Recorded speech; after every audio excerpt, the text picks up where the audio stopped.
Hey friends, I thought it would be fun to record a Get Ready With Me video while I talk about the two different books that I'm currently working on.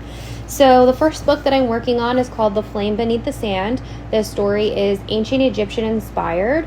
Honestly, it just kind of came to me, I think towards the end of the school year last year. So I'm a teacher, so I think in calendars of school years. So I think maybe like around May or June I started working on it last year. And then when my cat Sabrina passed away in July, I really kind of like dug deep into working on the story.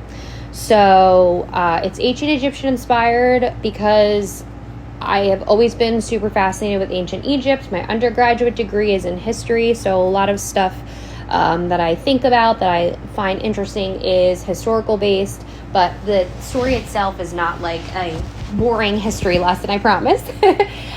So when I say ancient Egyptian inspired, it takes place in Egypt. Some of the locations in the story are made up locations that are not actually in Egypt, like they're made up cities. But you could think of like a scorching desert landscape as our scenery and backdrop for the story. They ride camels instead of horses, and they're battling with, our main characters are battling with ancient Egyptian gods and goddesses. So you'll see like some gods versus mortals. There's a trip to the underworld. So it's very much so tied into ancient Egyptian culture, but in a fantasy, romantasy sphere. The story is not based off of any ancient Egyptian story. It's just happens to take place in Egypt and has some characters that are found in ancient Egyptian lore. So basically our main female character, Serefti, is cursed on her 21st birthday by the sun god Ra. He was promised to have her hand in marriage, which she denies, so he curses her because he thinks that she's his property.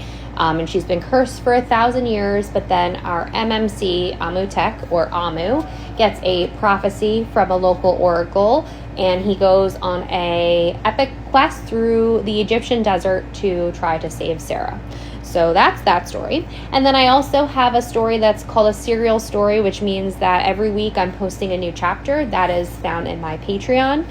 It's called Blood of the Harvest Moon, and it is about a witch named Opal who gets attacked by a vampire. So now she is part vampire, part witch. And our MMC Cassius, who is based off of the very handsome Joe Jonas, is a vampire and shows up to investigate the attack, and then reluctantly also kind of has to be her teacher and